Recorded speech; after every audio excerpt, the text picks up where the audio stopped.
So you just finished work? No, I finished about 5:30. 5:30. Busy day today. Sat there. Oh, Yeah. I haven't had any tea yet, so can't go on. Yeah, same here. I need to eat. oh, bless you. We haven't eaten either. I was like, we'll do it after the show. This is the one things we need to organise somehow. It's just how we do this a bit easier. Anyway, guys, welcome to this edition of the Shrewsbury Biscuit podcast. I'm your host, Alex Whiteley, and joined with me is the beautiful, ravishing-looking Shane Hinton. How's it going, buddy? Hello, darling. How are you? You okay? I'm all right. We just completely creeped our guest out. Bachelor number one. With us today is Susan from Pengwern Books, and you are one of the. Are you the main organizer, or is there a group of you that do There's it? a small group of us, so to organise Shrewsbury Festival of Literature. The Shrewsbury Festival of Literature. Shorthand Shrewsbury Lit Fest, Yeah? Which, is coming up very soon. Yeah, it is, and we're happily taking part in this and spreading the good word about what's going on there. Before we get on with the show, I've got a couple of shout-outs to say. I want to thank the guys at Web Orchard. You can see the nice blue coasters. I asked them for one because it's a token of... I guess a bit like a serial killer, they like to keep, tokens of things. It's a trophy. So what we got a new sponsor. I can't believe you just managed to make a connection between Web Orchard and serial killers. That's amazing. Pretty bad, really. Yeah. It's a common thing, okay? Like murderers, they like to keep a trophy. We're supposed to be working with them, dude. This isn't very conducive to a decent working relationship. Probably just... we've got... What's this got to do with anything? I don't know. This is what we do. This is what we do. Okay, fine. I'll carry on. I can join in.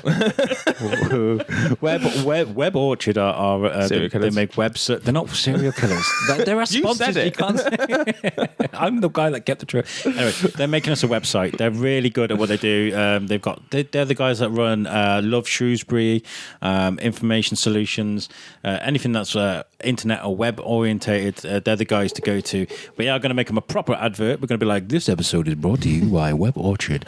In return for a really cool website they're making for us. And it is beautiful. It is a beautiful website. Did you see the thing I recorded? Yeah. Kaz was like, my wife. What's that, sorry? That's a beautiful website. Yeah. Not Web Orchard, sadly. Not Web Orchard. No, 6 Ticks, but I'll just do a bit of promo for 6 Ticks. If you've got a website out there promoting your thing, it's a thing of beauty, and Web Orchard have done that for us. So thanks for them. Thanks to them. Also, Shropshire Festivals as well. Had a really good meeting with them. We're going to be working a lot. That's exciting. I am so excited. I don't want to go into too many details about what was said because I've got this habit of just jinxing myself. I'll be like, yeah, man, we've got Michael Bolton coming on the show, and Michael Bolton will be like, hey, man, I can't do the show. I'm really sorry. And, I say these things all the time. Just for the listeners' record, my head is firmly placed on the mic. I don't know what it is. I think it's that meeting today. I'm absolutely buzzing. I really am. And I think you can tell. So thank you to those guys. I'm looking forward to working then. And then, of course, finally to Pixie and to Carla for last week's show. Lots of positive comments on that about mental health. We talked a really nice, just warm, gentle discussion about that. And I really enjoyed it. We changed the tone. Now, on to our guest, Susan. A bit of an introduction about you and what's your background with Pengwern Books and everything. Where did that all come from? I've been working in the book trade now for, I don't know, getting on for 30 years, one way or another. I like books. I've always been a book person. Used to work in another independent bookshop and worked in the very sorely missed Wenlock Books for a year or so, alongside setting up Pengwern Books 15 years ago. So we've been going for a while now. Love books. Didn't want to have a normal job. Thought holidays and pay were overrated, so I thought I'd go self-employed and start a bookshop. And in balance, it's been great. I don't really want to do anything else. So a few years back now, another friend came along and said, we really ought to have a festival of literature in Shrewsbury, shouldn't we? And you're like, yeah. I thought, yeah, that would be great. I could sell books at it, I thought. Yeah. That was my plan. And so a friend and I, Hillary, who used to work for me at the shop, but now works in another fabulous local independent shop, so we went along thinking we can sell books, I ended up chair That wasn't intentional. I didn't volunteer. I just ended up as chair of the group. And now we're a small but beautifully formed committee who work very hard putting this together. And this is year 4.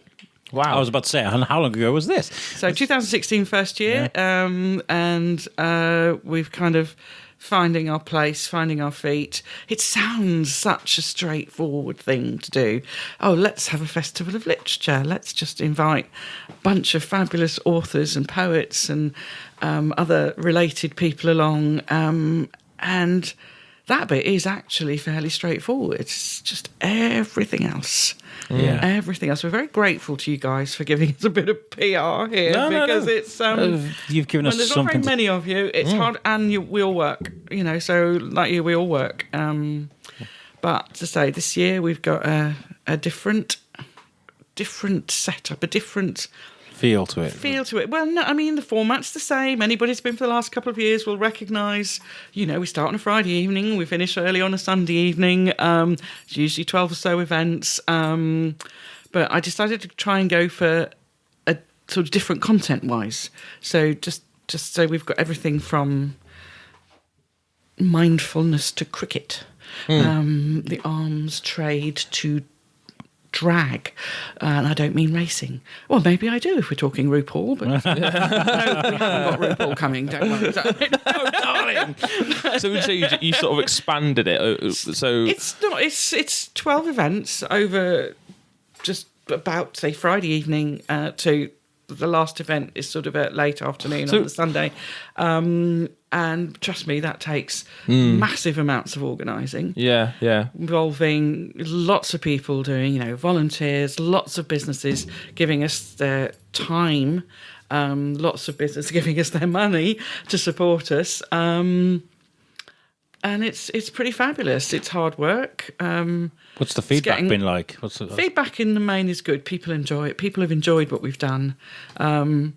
So we're very keen for people to come along and see who we've got. We don't tend to head out for the big names. Yes, it's great to get a big name. You get sort of your Bill Brysons and things like that. But in and of themselves, that brings huge amounts more work. Yeah. It's not that if Bill Bryson said, I'll happily come to Shrewsbury for your Lit Fest, I'd be going, thank you, sir, come on in, So I wouldn't say no. But what I'm fascinated by those people who have incredible stories to tell, and I don't just mean in the fiction sense, who've got reasons for... Very early on, right back in the beginning, we came up with this idea that we were interested. I've always been interested in how people come to tell the stories they tell. So where is it? Where does that come from? Whether you're writing, for instance, one of our novelists has picked up on basis of a true story and run with it about some mad old rich guy who wanted to contribute to science. And so we came up with this idea, what would happen to somebody if they lived completely alone, without any contact with the outside world, without being able to see the outside world, just, not allowed to do things as simple as cut your fingernails and things like that for 7 years. Like, who the hell wants to know? But somebody did try to do this, and she's written a book about it. So we have Alex Nathan from Bishop's Castle, who's coming out to tell that story, not just about the book, but about why. We've got... I love the idea that people, whether it's fiction, non-fiction, poetry, where does that come from? Yeah. How come you come to that point that you have that story to tell? So that's what we're interested in. So us telling the stories inside, which we kind of glibly put it, which is not glib at all, actually, it's really fundamental. It's not only that, but at this time we've gone for different range of subject matters, sort of quirky stuff. So we've got a lot of lesser known voices coming, who have just as important things to say. Yeah, that's brilliant. We haven't got Patricia Cornwells or Ian Rankins and things like that. We've got Alex Nathan, Katrina Davis and Mike Parker coming, and you may never have heard of them, but they've written amazing stuff. So hopefully you'll come along and hear some of them. You've got a very similar sort of outlook to things as we've got. That's the whole reason we do the show. I mean, this is why I like speaking to artists, creators. Yeah. I mean, even if like yourself made your own business, you've had the mindset to go. Let's do something and let's go. I mean, in this day and age as well, like especially with mine was sorry to interrupt. Mine's terribly mercenary. I wanted to sell books. I'm a bookseller. Yeah, That's what pays my rent. You know, but so it's more than that. You know, you don't do what you do just because it's a way of possibly earning money. You do it because you want to do it and you love it. So Shane, over to you, mate. Like, I love you, Susan. You're great. It's great. I mean, like, but I mean that's still in some respects, a massive, a massive leap. I mean, anybody that creates something, especially when they put it out into public domain, is touch and go. You think, is it going to fly? Is it not? And it's a brave thing to do. You make yourself vulnerable by putting your words down, and it's like, because it's not just your words. No author will say, "Oh, I just wrote this story." Just wrote it because I felt like it. They put their blood, sweat, and tears into it. It's usually a long, drawn-out process as well. It is. And for you, I mean, especially in this day and age of the technology advancement and stuff, to then take the leap of I'm going to sell books, which to some people, I made that decision a long time ago. It was still moderately straightforward 15 years ago. But I mean, we hadn't had a 10-year-long financial crash at that point. So. How's that? I mean, because in some respects, some people would be like, well, it's why would you sell books? I mean, you got Kindles, you got the internet, that kind of stuff. Like, surely, if I'm just saying that, some people might think, surely a bookshop, it would be not necessarily the primary kind of career choice. Okay, let's just quickly get onto that one. If you know what you want, going online is easy. If you think, I'm going to go and get, let me think of a book that's come out. Okay, Philip Pullman's new book, Secret Commonwealth. If you know you want that and you're hard up and you want to pay very little for it, you can jump onto a certain, there's a variety of them now, but we know the main one. Not going to name them, they don't need any PR from me. Jump onto the website and buy that. If you don't know what you want, going onto that kind of site is really hard. Yes. Where do you start? Yeah. So, and I mean, I even feel a bit the same because my bookshop isn't very big. Understatement of the millennium. I love your shop, by the way. Your shop is awesome. But if you don't know what you want to read, how do you begin to search? It's really hard to search online. It's one-dimensional. You have to spend a lot of time.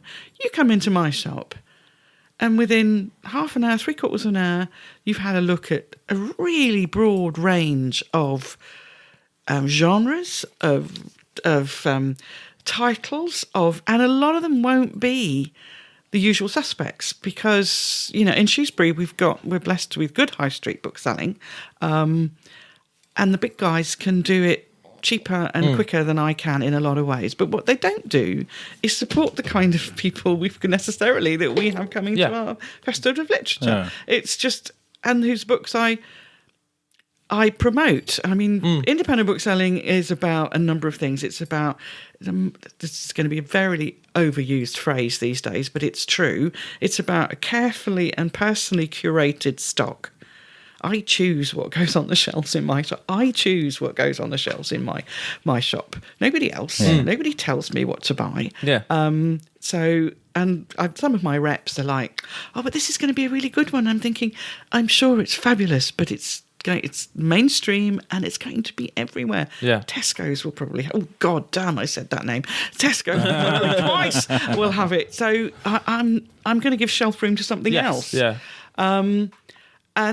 But the other thing is you can browse in my shop. The power of browsing is hugely underestimated these days. Oh, I can just go and buy cheap. Only if you know what you want. If you don't know what you're looking for, how do you find out?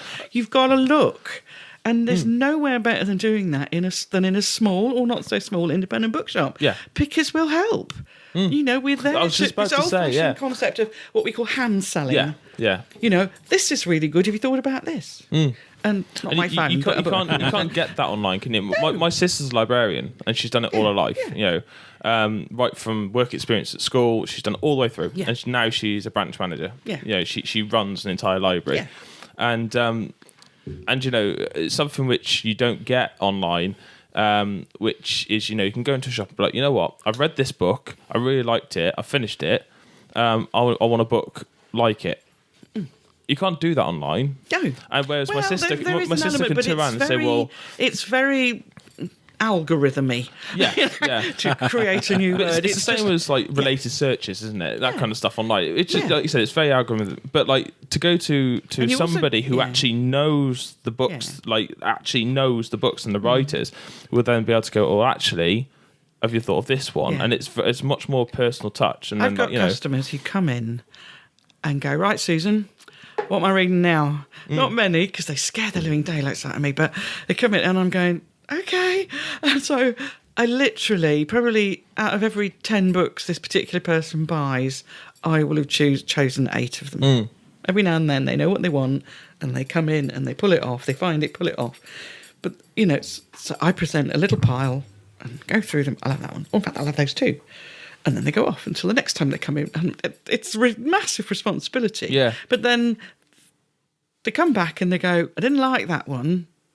I see why you chose it, but that's fine. I read it. Yeah. It's different."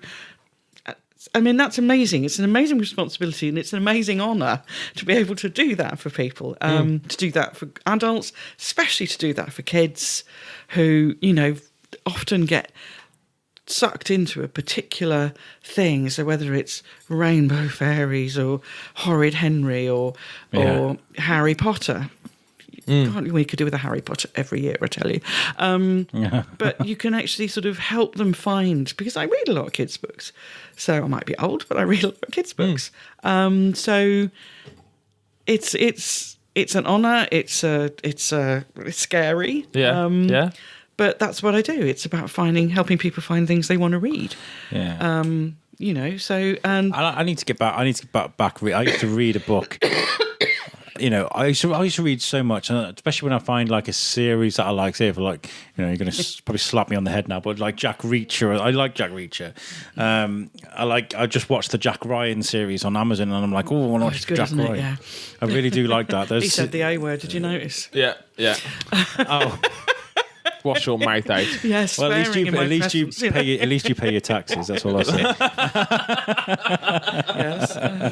Anyway, No, I mean, I think it's. Yeah, I'm the same. I love to start at book 1. I mean, I've kind of ran out of time, and I've still got book 7 of Game of Thrones to read. What if you could think of one? The first one that comes to mind, the greatest sort of book series that you've read. Would you say? Oh, that's a tricky one. We'll go around the table. This. don't ask me. Mr. Men. Well, I have just. I was away for a week in Cornwall at the beginning of September and took a bag of books with me, because books I've been trying to read, but needing just that sort of isolation to be able to just sit and read. Yeah. And the first night and I'm not saying this is the greatest set of books I've ever read, and I can go on about that for ages. But they're the most I just memorable, thought, I was upstairs in bed and I thought, oh damn, my books are downstairs. Oh, I don't want to go downstairs. You know, I'm on holiday, I don't want to go downstairs. And so I just went I was at my sister's, so I went, because they were away, I went into the next bedroom and thought, oh, Harry Potter and the Philosopher's Stone, that'll do. That'll keep me going till morning. And I read all 7 in 6 days. Wow. I was on holiday, I can do what I like. And everywhere I went, I had one of them tucked under my arm. If you've looked at my Facebook feed from that period, you'll see me with a pint and a Harry Potter. Mm-hmm.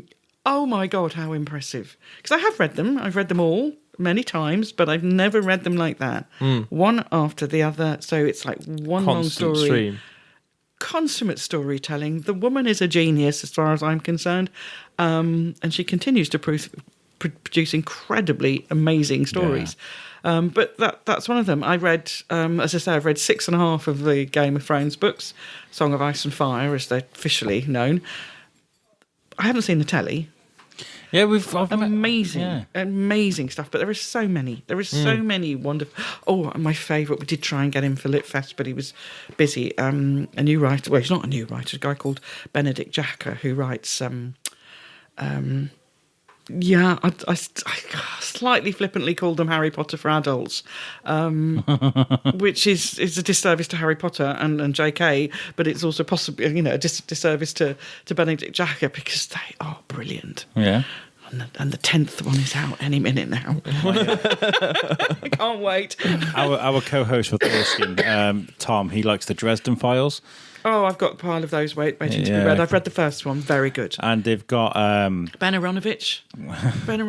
It's unfortunately Grant, this is where I fall short on this subject. All fair, that's why you need an independent bookseller. I can tell you this. Considering my sister's a librarian, you couldn't get two polar opposite people in the same family because I don't read anything. He doesn't watch programs people tell him to watch. I don't even watch programs. I'm a bit boring at that. But that said, I'm sure you're not, Shane. one of the first... I've actually nearly finished one of the first books, cover to cover, I've read for probably about 12 years. Oh, gosh. Well done. And that was because I'm reading Charlotte's Web to my daughter when I have her over, when I put her to bed. And we're reading chapter by chapter once a night. And I've nearly finished Charlotte's Web. And that's the first one I've done in 12 years. Best way to start reading again. It's the best way to start reading is read kids' books. Mm-hmm. Yeah. It really is. Whether it's picture flat, the sort of thin ones with lots of pictures in and short stories that only last for about, on average, 32 pages. I know my trade.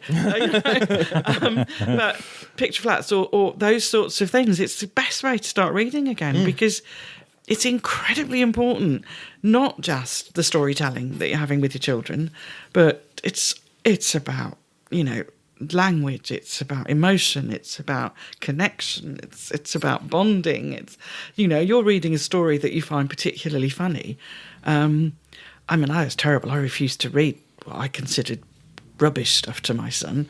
There was a TV program about rag dolls on a canal boat. I don't know, Rosie and Jim. Rosie and Jim. Yeah. Don't sing it. I never saw the TV program, but we had a book of the stories. It creeped me out, man. We thought it was great that there was a female character in a lead role in a children's book. Oh my God, she was a total cow. I really disliked this character, and so my son used to announce to everybody very loudly, "Susan doesn't do Rosie and Jim." He would say like this. So I'd go off and I found Morris Sendak and Where the Wild Things Are and wonderful stories like that. He was terrified of that book. I'm really mean.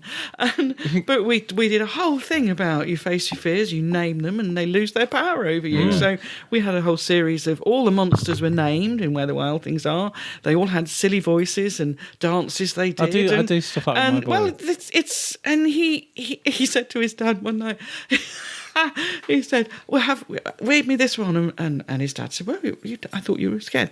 "No, it's all right. But you have to do the voices and the names and the dances." And his dad said to me, "I've been doing." What have you done? But it's such a powerful thing to share the written word, and it's rubbish to say that kids don't like books. They love books. They love books. I've just done an audition for a part in an animated movie because I do like voice actors and things like that. So it was for Joker, right? So I'm doing this Joker voice, and I thought I could sit and insult the guy for 20 minutes as the Joker, but I thought let's be original. So I got Oi Frog. And I read Oi Frog, and I had to explain. I was like, I'm going to do the frog as a French guy, but not to be racist, but because I think it sounds great if Jean Reno was having an argument with the Joker. And so I did it, and it's because it was one of our favourite books, and it just rolls off the tongue. Very, very funny, those, yeah. Very clever books, actually. Very clever books. Yeah. I always mention Oi Frog whenever we talk about books and stuff. Oh, by the way, my series, memorable series is Sharp, by Bernard Cornwell. My brother loves those. I love them. I've read every single one, cover to cover, and I love them. I like the Anne Caffrey Dragon books. I love those. Right. Anyway. Let's not get on a tangent. We could sit and talk about books, but we're here for a job. Litfest. Okay, this year's festival. Oh, actually, first of all, number 5 here reads memorable moments. I should follow my own plan, really, shouldn't I? What out of this is year 4. When you think about this festival, what's the most sort of memorable moments you can think of?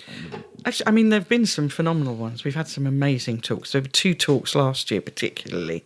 I think because last year was the first time we felt as though we had a clue. We knew what we were doing, even though it was our 3rd festival. And we had 2 talks. One was by a food writer, a woman called Elizabeth Luard, who I'd known of for a long time, but she's been dubbed sort of as the successor to Elizabeth David, who was kind of like the original French provincial cooking and all that sort of thing. But I was struggling to give the tickets away.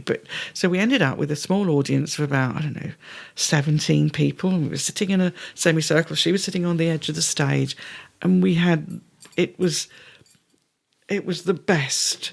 It was the best thing. She was engaging with us. We had the most amazing talk. And she talked about, she'd spent a lot of time living abroad. Her work isn't about, she's not a chef. She's a food writer. So the first book she wrote was a book called European Peasant Cookery, which is all about the food that people, and peasant in Europe isn't a dirty word as it come to be here. It's about people who are connected with the land, who work the land. And so it's all about the sort of the food that they actually eat, not the food that she thinks or how she's interpreted the food that they eat. It's about... So she was talking about that. She was talking about her life over Bridge. She was talking about the people she met. She was telling funny stories. And the group of us actually bonded. Given that there weren't that many people there, I'd sold so many books at that event. It was quite embarrassing. I could have sold probably more. Far more books than I sold, when we had 50 people in the audience. Yeah. So there was Elizabeth, who was lovely and did us a little painting, and because she's also an artist, sent us a little painting of the square that's on our website. It's not on our website, it's on the Facebook page. And then the last event was probably the most unexpected, I think. He was a poet, and he'd done a poetic interpretation of parts of the Mabinogion, the great Welsh tales of Welshness. I'm sorry, I don't know very much about the Mabinogion, other than it's a sort of significant work of sort of Welsh identity. Yeah. And he kept saying to me, "Oh, it's just a reading, isn't it?" In the emails, and I thought, I'm going to have to bite the bullet. And I emailed him and said, telling the story inside, our audiences as well as our committee are as interested, if not more interested, in why you came to do this than what you actually did. I said, after all, you don't want to read the whole book because you want them to buy it. I was being a bit, so you want to sell some copies. And so he did this incredible lecture. He's a university lecturer. And the audience would just, they would, sometimes you got an audience and you think, God, they really want to go home, you can tell. Yeah. But they were just hanging on every word. Glued, and at the end, he very quietly sort of went, "Thank you," when he finished.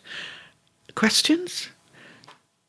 I had to shut him down. This was the last event. We were due to finish around 7. The discussion was actually really significant. I can't explain, but it was something deep. It was profound in a lot of ways. The audience went away, and his wife came up to me afterwards and said, "That is without doubt the best audience he's ever had."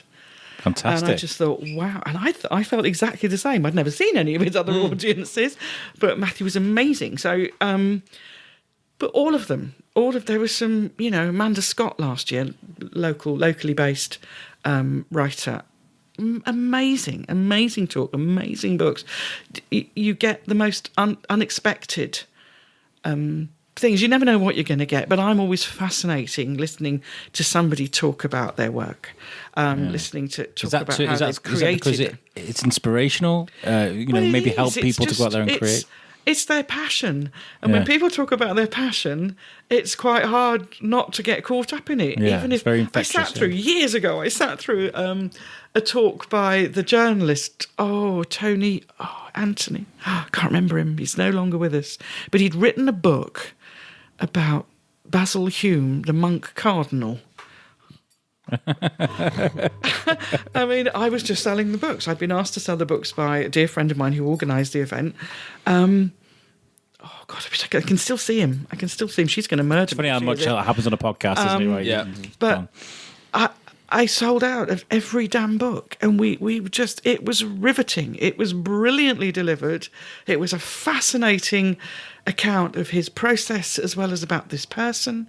Ditto, Claire Tomalin talking about Thomas Hardy, Alexander Waugh talking about his father, Auberon and his grandfather, Evelyn Waugh. I mean, it's gripping stuff when you hear it. If you ever get a chance to go, even if you don't read it, go and listen. You won't come away unaffected.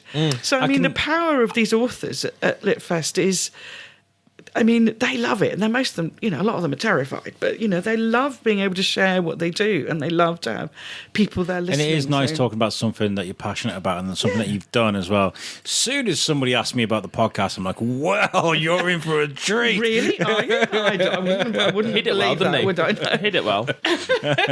But no, that's it. If you get people talking about their passion, you're talking about a thing that they've, blood, sweat and tears over, then it's going to be, I look at the list of people we've got coming, when I say the festival is different, it's, we do have everything from, drag to cricket. They're don't often go in hand, Let's talk about this. Let's talk about this year's festival. When does it begin? 22nd of November. Got the website not long to the 24th. So Friday the 22nd of November to Sunday the 24th. So it's always the last whole weekend in November. Yeah, you've started off with a launch party. It's at 6:00 at Stop Cafe in the museum. Stop Cafe at the museum, yeah. So they're very kindly hosting, because they've hosted something every year, I think, and it's been... they're really supportive. So yeah, they're we good like guys. that, Stop Cafe they're well guys, cool. But we needed really to... cool dining. I think the last couple of years, we had events. We had the Poetry Cafe in there, which is where we get... we usually focus on a particular publisher and invite some of their poets in to share their work. But it didn't work when the cafe was open and people were wandering in from the museum and using the loo and all the voiceovers. But that's not their fault. So this year we thought we'd do the launch there. And we have a poet coming to that, although this time he's going to be sharing part of his musical storytelling work around Mary Webb. So that's going to be rather nice. So Roger's going to be doing that. And then that's followed on the Friday evening by the utterly amazing Dean Atter, who is a poet. His first work, which is, and I'm not going to... I'm not sure I can bring myself to say the entire title. I'm not sure I have the right, but I Am Nobody's N-Word, because it comes from around the sort of Stephen Lawrence, his reaction to Stephen Lawrence. Oh yeah, I remember. Basically that, yeah. saying he's mixed race, black poet, and gay, and incredible. And we're supporting his first novel for young adults this year. So it's the first venture away from purely an adult. I was going to say, that sounds terrible to say an adult. Books for grown-ups. Yeah. But he's being supported by Jason N. Smith, who won last year's Poetry Slam, which is on the Saturday afternoon. It's our third Poetry Slam this year. And Jason is also a poet, but he's got a lot of years experience from within, and not necessarily in the way one would assume with the criminal justice system, and does a lot of work with that. So his work is very much informed from his early experiences. And he was by yards the winner of last year's Poetry Slam. Poetry Slam works on the basis that people apply to take, it's performance poetry, apply to take part, and then it's voted on by the audience. It's fun. If you've never been to a Poetry Slam, you need to go. I do want to go, because is it a little bit like a rap battle? It's just amazing. So by the claps and the cheers, sort of. So thing. It's sort of and they get points and there's a winner. I've been experimenting with poetry. I saw my friend Tim Dawes. Oh, you should come to this. Yeah, you should come to the Slam, any of the poetry events, because we've got 4 poetry events. As I say, Dean's book is narrative verse, even though it's a novel.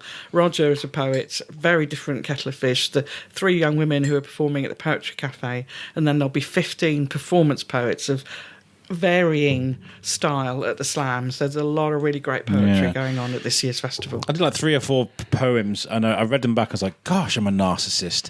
I just write about myself. I'm really bad. I say write about what you know best. And then Saturday we start off. We've got Tom George, who's a musician and performer and writer from Liverpool, coming down. He's running a workshop on... I've loosely called it, for want of being able to think of anything better, mindful writing. It's about creating the space to allow your creativity to flow. So and that's important, I think, actually. It is, because it's difficult in this day and age. This notebook in front of me is filled with all sorts of stuff. A lot of notes there, but a lot of writing, and allowing yourself time to write, even if it's narcissistic tosh in my case. That's okay. You're never going to get to anything more creative if you don't just write. Every writer I know, and I have one in the family, is just you just have to write. It's write something, even if it's rubbish. Don't judge it, just write. Put words on paper or on computer screen, whatever is your chosen medium. But write. But this is about actually being able to free yourself up in ways to be creative. So that's a 2-hour workshop on the Saturday morning. That's it. Should be really Where's good. that? Shrewsbury Central? That's Shrewsbury Central. That's on the Baptist Chapel on Claremont Street by the market, by the car parks. Okay. So it's nice in there. Great coffee shop. Fabulous cake. So you'll be able to nip out and get yourself a drink and a cake. And a cake. Yes. So cake is the That's the answer. important Somebody bit. told me. Yeah. Cake. So we got Tom, and then we've got Helen Pendry, who's from Huntcliffe. It's a debut novel called The Levels, and it's literally about death, Wales, and the arms trade. It's about these people that end up being mistakenly killed by a military drone, and it's where it goes from there. I haven't read it. It's on my list of things to read, but she's had some very, very positive reviews. So she's coming over from Huntcliffe for the day to share her book with us, which is great. And then we have the phenomenal Katrina Davis coming up from Cornwall, from her shed. Her book Homesick: Why I Live in a Shed. You mentioned this to me in the shop. I did. I think it's going to be fascinating. It's her story of her own personal housing crisis, about how she was holding down 3 jobs, trying to afford a box room in Bristol in a house share and not managing it, feeling desperately homesick for Cornwall, which is where she grew up, and ended up living in a shed on her brother's. I think it's her brother's land, but it's also talks about how her own personal crisis is set against the background of countrywide housing crisis. It's not so many months ago that it kind of hit me over the head that I spent a large part of 2017 with a roof over my head, but at what's the word? It was at other people's grace. So I lived there. So I was basically like a sofa surfer, comfortably homeless for over a year. Bless you. And that's quite. And at my age, that's not funny. And there's people, and I'm people infinitely worse off than me. So I think that's going to be a really interesting, moving account of. There isn't a measuring tape when it comes to suffering. I think right. just because you're there are people who might have, in your perspective, being worse situations doesn't make your suffering any less valid. No, I appreciate that. It's a hard time. A bit of perspective. Her doesn't hurt you personally. So, yeah. But that was a shock. I never thought I'd ever be in a situation like that. I was blessed with great people who looked after me and took me in, but it was incredibly hard. Yeah, I can imagine. I mean, again, you kind of, when you get to a certain point in life, you kind of get comfortable. You think that it's not going to happen to you. Actually, it could. Also, you never think you're going to get that old. When you're young, you can kind of face a lot of stuff. But yes, it was interesting. Anyway, let's not talk about that. We could be here all night talking about my narcissistic. Whatever. No, it's not narcissistic at all. It's not at all. Anyway, then we've got the slam, which I've already talked about, and then probably I think it's going to be. This is kind of really different for us. We decided we wanted to have a book, a sports book, but I didn't want just any old sports book.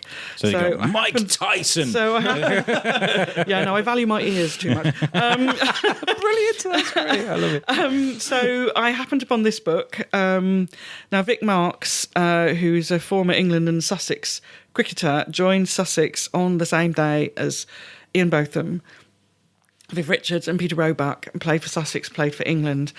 Probably a more balanced, less colourful, less sort of more, should we say, inward sort of character than Ian and Viv. But sort of, he's now a journalist for the Guardian and Observer. He is also a summariser on Test Match Special, and if you don't listen to Test Match Special, you're missing out. It's one of the great things of great things about radio. It's wonderful. It's a bit like the shipping forecast for me. So he's going to be here. He's going to be talking. He's going to be in conversation with Tim Firth from Wrekin College, and it's going to be an evening of cricket. And cricket, I think, is amazing sport. I'm just like. I'm not a big fan, but like I've played. I've scored. I've watched. Cricket scoring is amazing. I used to do it on the big book with sort of like village cricket. It's an institution. Cricket. It's more than. I think it's something you've got to be Like, I think that's going to be worth listening to. You get I think so. A whole. So if anybody, that's I suspect going to sell out quickly. There's a lot of interest in cricket in this county. You know, sort of. So anyway, that's Saturday, done and dusted. Yeah. And then we start Sunday morning with the inimitable Karen Maitland, who's written a lot of novels, and Kate Innes, who's a local talent and is, I think, working on her third novel at the moment. But they both like historic. Their genre is historic fiction. So we're hosting this at the library. It's the first time the library's actually been actual part of the festival in terms of a venue. But their subject is research and historic novel. You know, how much do you research? When do you stop and put the pen down and start writing? You know, put the books down and start writing. Yeah. So they're going to be talking about that. So that'll be an interesting one. But the library are also putting on, as part of that event, which is interesting because the library hosts the Ellis Peters collections. You know, Cadfile. They have this huge collection of stuff, of Cadfile and Ellis Peters related stuff that isn't really on view. So they're going to be putting on a small exhibition during that event. So if you want to see that, if you're a Cadfile fan, you need to come along to the event. So, cool. So that's that. Then we've got the Poetry Cafe at the Greenhouse, which is... oh gosh, where are you? Just on Milk Street, above another cafe, Peabury's. They're opening up specially for us on the Sunday morning. We've got 3 poets: Nellie Cole, Cooley Cully, and Emma Pershouse from Offers Press, who showcase Midlands poetry, the best of Midlands poetry. So they're going to be sharing their poetry at the Greenhouse Cafe, and you can come there and you can taste it. They also do good cake. We like cake. And great coffee. We do like cake. Although at the moment you keep getting all the cake, and I'm a bit annoyed about that. Well, you know. And then we've got our latest arrival to the lineup is Jason Arnott, who is scriptwriter, novelist, journalist. He was a musical journalist. He's interviewed all sorts of amazing music acts. He's written Doctor Who stuff. He's written Friday the 13th stuff. He's co-authored a book on Black Mirror. So he's a seriously talented guy. Slightly wacky if you look at his picture on the website. He's got some ice cream on the end of his nose. Why not? Whilst looking desperately serious. So I think this is going to be really entertaining. This book is his, I don't know, really supernatural thriller, I think. Yeah. I think the punchline is you will never look at your mobile phone the same way again. So I think that's going to be really interesting. And then we've got Alex Nathan from Bishop's Castle, who's, I spoke about earlier, the book about the guy who wanted to know how somebody would react to being shut away from everything for 7 years, for the whole princely sum of £50 a year for life. £50 wouldn't last us a night down the pub. No. And then we close with probably the one I'm most looking forward to hearing. I'm looking forward to hearing them all with Mike Parker. I was very fortunate earlier on this year in April to be invited by the publishers, Pengwern, to go to the Red Hill where Mike lives, to visit the house, to visit the land, to see what he's writing about. Now, Mike and his partner, Peridor, who is Welsh born and bred in that area, again near Machynlleth, so we're getting a lot of Welsh bits going on here. Peridor grew up there, Mike moved there, and they befriended an old couple called Reg and George, who were in 2006 with the first gay couple, first civil partnership to take place in Machynlleth, and Mike and Preds were their witnesses, and they were friends, and but what happened is Reg and George left their house, Rhugoch, the Red Hill, to Mike and Preds. So they inherited this property with everything, I mean, the documentation, the letters, the diaries, the photographs. Yes, everything was in the house. So having been there, you can see the photographs, you can see the letters. And Mike, he decided he had to write about it. So rather than just write about Reg and George, I mean, Reg and George were a couple 17 years before it became legal to do so. I mean, they died, I think, they got civil partnered in 2006. It was only a few years later. But so Mike has put together this incredible book about how this house, Rhugoch, the Red Hill, informed their lives. So it's a book about Welsh rural life, because it's in the middle of nowhere, this place. Yeah. It's quite beautiful. It's also about how the seasons affect life living in rural Wales. It's also about how these four people, these four men, are just... So it's queer life in rural Wales, and it's just the most beautiful book. They were incredible people. I can imagine. I love being there, and I'm really looking forward to hearing Mike talk about it.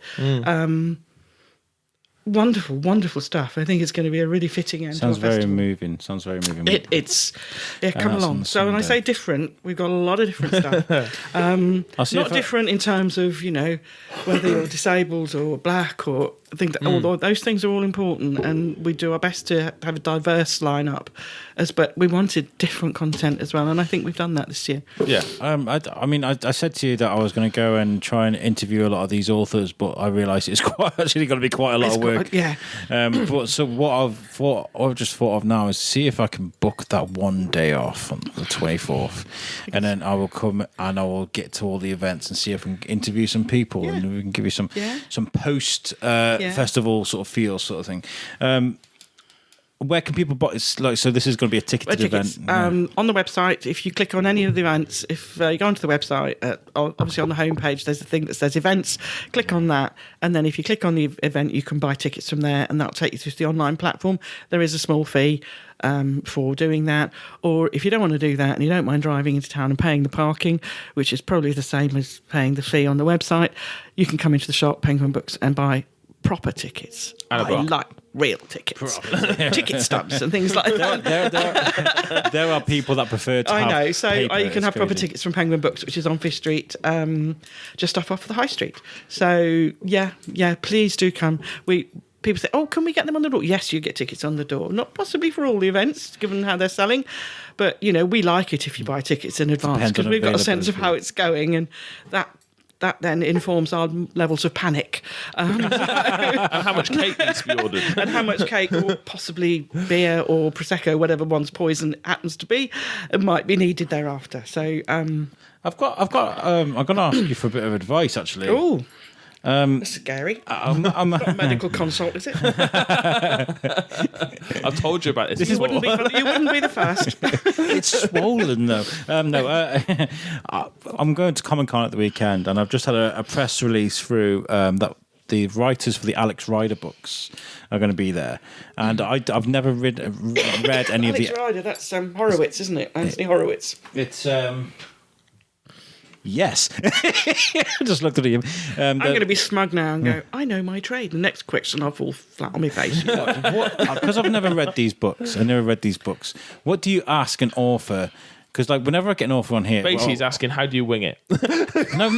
I want to. If I'm going to do this, because I've got to reply tonight. I think if I'm going to do this press conference, I will have a 15 minutes with him or them, the writers. Yeah. What do I ask them? I've never read their books. What do you ask someone like? Well, before you even get there, I would Google Anthony Horowitz, Alex Rider, and see what you can find out. Yeah, I'll Alex research, Rider yeah. is there is a movie, so if you probably can download that and watch that before of the first one, which is about basically the premise of the first story is about a young boy young teenager who's brought up by his uncle, who happens to be a super duper secret agent spy type sort. Ably portrayed very briefly in the movie by Ewan McGregor. And it's about how he finds this out, and then he gets recruited. So he becomes a young spy. So like James Bond It's type sort of, thing, yeah. well, no, Charlie Higson wrote the young James Bond ones, but it's a similar sort of thing. They're very kind of gung-ho and I mean, much loved. So I asked them about where the idea came from. Yeah. I'd ask them about what made them want to write. Ask them about themselves. Yeah. Ask them about themselves and their work. Okay. And you can't really go wrong. You've only got 15 minutes. So I would go your average author could talk. The reason I ask is because it's nice to, like you said, you like to get inside the creator's head. What does a creator? What does a writer like to be asked? Well, you could ask them why this story. Yeah, why did you? Yeah. Where did this story come from in you? Sort of, you can quote Litfest if you like. You can say our local Litfest has the sort of underlying theme of telling the stories inside. So, where did you find the story inside you? Yeah. Oh, that's That's really, quite an intelligent question. That was good. I must write that Yeah, down. that's really good. High five. So it's just inquire. Okay, because that's all it is. Is just you could ask them why writing. I mean, he's done all sorts of things, Alex Horowitz. So Google the guy and find out about him. Who can we thank for the literature festival then? Who are involved in sort of putting this together? Shout outs. It's a small committee who sort of do the grunt work. You know, book the authors, book the venues, do the risk assessments. Yay! Try and do the Twitter and PR. But we've got enormous support from our sponsors, in cash and in kind. Six Ticks, IT company that did our website and do a lot of and just keep that going for us. They're brilliant. Brightstone, Sarah Ward at Brightstone PR, who does a lot of our PR. Jane Shaw from JS Business Admin sorts out all our volunteers. She does a lot for other organisations. It's quite a big operation. And then TCA, Bayfield Vehicle Hire, TCA Accountants, Bayfield Vehicle Hire, Centre for Mental Health. These are sponsors. These people give us money, which we always need. So if anybody still wants to give us money, we'd be very grateful. Even though you keep on scrolling up, there's lots more there. Waste Morgan have supported us in the past. Libraries are looking after us with events. We had a grant from the council last year for which we're incredibly grateful. We ran out of time to apply for that this year. Yes, the Shrewsbury LGBTQ organisations have sponsored us every year, as have Right Here, the wonderful pen shop on the high street, Fluid Networks of Telephony, Seven Business Network, who are very dear to my heart, have supported us from the off. So there's a whole great, lovely. We've had Morris's have supported us. We've had a new sponsor this year, a company Private Finance. Actually, they supported us in our first year as well. And we're opening offices in Shrewsbury. So all sorts of different sorts of people. I can't remember them. PC Net, another hardware company who have sponsored us in the past as well. It just depends who I can get my hands on and ask, really. So if there are any volunteers out there for sponsorship for 2020, just give me a call. I'm in the shop. So it's probably the hardest thing because it's, money's tight for everybody these days. Yeah. And we're quite a small concern, but we still need to raise a reasonable amount of money to get this off the ground. We don't do it all on ticket sales yet. It would be lovely to be self-funding, but you've got to have money up front. Plus, there are businesses who support us in kind. I mean, we wouldn't have a website without Six Ticks. Our volunteers would be all over the shop, fabulous as they are, without JS Business Admin. Yeah, but what things like this do is, like, you set something up at the Hive. There's people come into the Hive and they'll use the cafe there. They'll buy stuff. If you do things at Stop Cafe, people will buy coffee and stuff. Yeah. So like these sort of festivals bring people in and they generate revenue for the town. It's about connection, and this is going to sound really quite sort of. It's about community as well, because you could argue, is this something that's really building toward community? And I think it does bring people together. It might inspire a new about writer storytelling and about the spoken word as well as the written word that actually connects people. It's whether it's fictional, non-fictional, poetry. It's a moving thing to listen to, and you're connecting with those people and you meet people. It's just, I mean, we have a fabulous children's book festival in town as well, who are moving on to great things and work huge amounts of work in schools and doing some book awards and things like that. And through them over the years, I've listened to some fabulous children's writers. There's something very special about it. There's something very special about being able to tell stories, and as long as we can enable people to tell the stories they have inside them, I'll keep doing it. I always talk about the book that I've got like everybody's got a book. You got to write first. Actually, the most important thing for anybody that wants to write is read. You won't meet a serious writer, somebody who has written, they all read voraciously. If Mike Tyson can write a book, I'm sure you can. He didn't write it. There's still a book out there with Mike Tyson's name on it. Let's get an autobiographer for you, I Shane. doubt very much. Autobiography. Then anybody that he even so much as put pen to paper, really. So, but no, it's a powerful thing these people do, and I think it's wonderful. It's a privilege, as far as I'm concerned, to be able to listen to them and to sell their books. And you're doing a great service for the town because, like I just said, this might inspire someone to go out and do something themselves. Like, and I really appreciate anybody who does that. So, well done for doing Pleasure. that. Shrewsburylitfest.co.uk. Check out the website, guys. It's really good. It is a good website, actually. It's very, very, very fluid. It's everything you need to find out there, including your tickets. You can subscribe there, etc. It's really good. What about Pengwern? We're on Fish Street, right? Pengwern Books on Fish Street, which is it's the high street end of Fish Street. At the other end, you've got Bare Steps, and halfway down, you've got the Three Fishes. Whenever I say I'm on Fish Street, I go, Three Fishes pub? And they go, oh, yeah, I know that, just down from there. So it's my favourite part of town, around Fish Street and St Altman's and all around Fish there. Street is just a dream. It's a lovely little... It's a very odd place because you're walking through Fish Street and you just feel High like... Street, and then you come off High Street, and there's this almost rural feel as you wander up there with... But, I mean, I've had squirrels running past and birds on the doorstep. It's bizarre at times, but it is a lovely, lovely part of town, Yeah. It's a little oasis in the middle of town. So come visit. I do great coffee. It's usually cake. So Cake. what can I say? Final question before we get out of here. Okay. What does Shrewsbury mean to you? This is always a Shrewsbury. What does Shrewsbury mean to me? buckshot in the face. Yeah. I will have been here at the beginning of December. I moved up here on about the 2nd or 3rd of December, 1980. I'm old. And and I came for 10 months. Yeah? I had another job to go to. I already had a job. I was going to Chester. I was going to do my midwifery training. I was a nurse. And then that got bumped for 6 months. And I ended up not going. And as I say, I came here in 1980 for 10 months, and I've been here 39 years this year. So it's my home. I've lived here for over 2/3 of my life. No, not quite 2/3 of my life. But I've been here for all of my adult life, virtually. It's my home. And I have great networks, great friends, good business.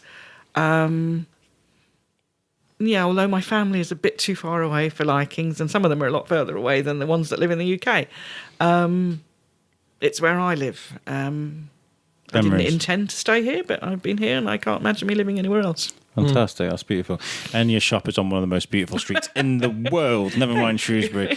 And you know what? I do encourage people to do pop into Pengwern Books because it's a nice, friendly little shop. And if you ask nicely, she might put the kettle on. It's beautiful. If you buy a cup of tea or coffee, and I'll happily put the kettle on. The coffee shop pays my rent, so I come in and buy a cup of coffee. Yeah, so go in there, have a look. You can... buy the coffee. Yeah, buy the coffee. Yeah. Yeah, Right buy now. the coffee. Let's I got go. a free one. Biscuit business and all that. Yeah. Yes, fantastic. Thank you Thank you. very, very much for coming on. Pleasure. Shrewsbury Festival of Literature. Way, you finally managed to get it right. Yeah. Well done, Al. I am the Pod King. I am the Pod King. Thank you very much for listening to this episode. Have you got anything to add, Shane? No. I'm actually really excited for it. The only problem is for me, that's actually my lad's birthday weekend. So I might see if I can drag him out to one of them. You sort your priorities out, mate. Maybe. Priorities. Too lad? He'll be 4. So, Get him in the back of the slam. yeah. He'll be all right. Yeah, I like the cheering and the clapping. But if I can't make it, I'll definitely be there in spirit anyway. I'll try and get to one of the days. That'd be nice. But yes, thank you very much Thank you for very joining. much for having us on. No, this has been great. I've really enjoyed it. We like talking about stuff like this. Is there anything else you want to add? Anybody you want to Festival shout? of Literature, 22nd, 24th of November. Get your tickets Hashtag. soon. If you like this Thank you very episode, much. It's been fun. that's cool. If you like this episode, make sure you give it a share. Tell your friends about it because that's the only way we grow. And we will catch you guys next week. Yeah, Yeah, man. we will. Thank you very much, guys, and peace out. Peace out.